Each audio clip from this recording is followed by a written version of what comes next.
Bauer, Brial, Kaiser. Are these cheeses or are they typefaces? Stick with me.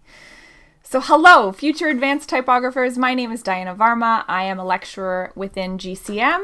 I am also a registered graphic designer, and I taught advanced typography in the fall 2020 semester.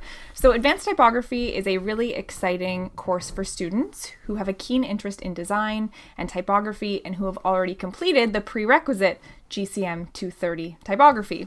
So whether you are a graphic communications management student or psychology or biology or anything in between, this course is a really exciting one because it takes the ever-present topic of typography that is all around us and it takes it to the next level. So not only are we formatting typography within documents, we are also creating our own typefaces. Let's have a look. Oh, there we go. So we're no longer making spaghetti from a box, so to speak. We are making pasta from scratch. That's the analogy I'm sticking with. So in order to do that effectively, what we do in this course to prepare for that is we must understand the basic ingredients that make up a given typeface and also the time-tested recipes of what works, looking at the history of type, and then we can make it happen. We can make our own original typefaces by the end of this course. Let's have a look at the course more broadly. So I want you to imagine typography, GCM 230,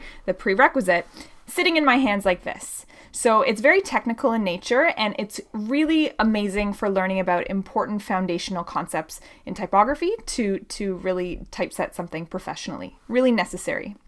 But in advanced typography, we're doing two things. We're zooming out to look at the history of type and look at how we can understand the bigger picture and the context of what we're going to be designing. And then we zoom right in so that we can understand the details necessary to create our own custom typeface. I'll move back now.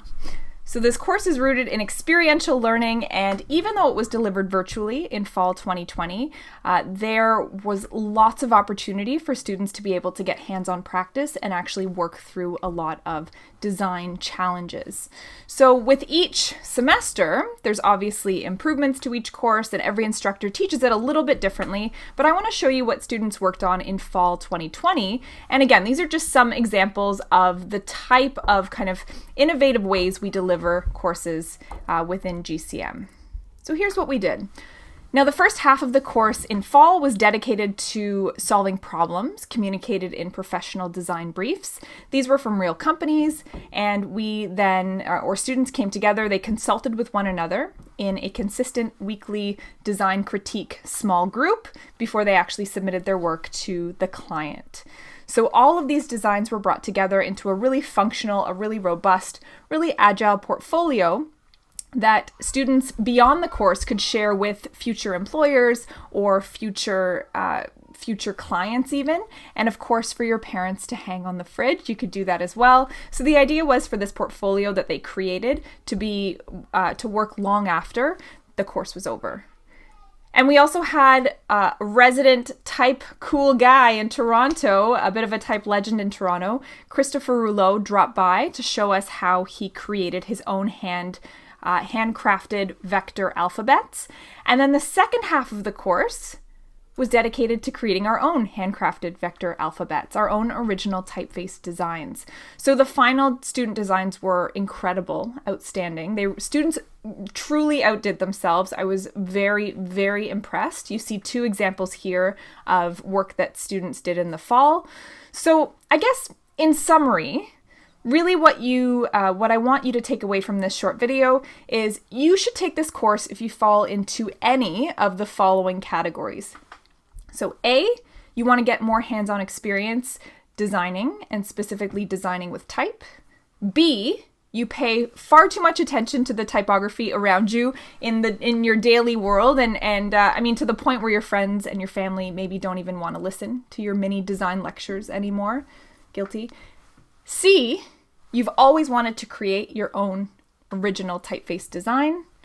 Or finally, D, you knew that all three of the items listed here were in fact not typefaces, or I should say they were not cheeses, but they were typefaces. So this, if you want to kill some time on the internet, search cheese or font. It's a really fun game. But all three of these were in fact not cheeses. They are typefaces. So I hope that we see you in GCM 806 Advanced Typography, where you can flaunt your font. You can flaunt your font. All right, take it away, Tina. Hope to see you there.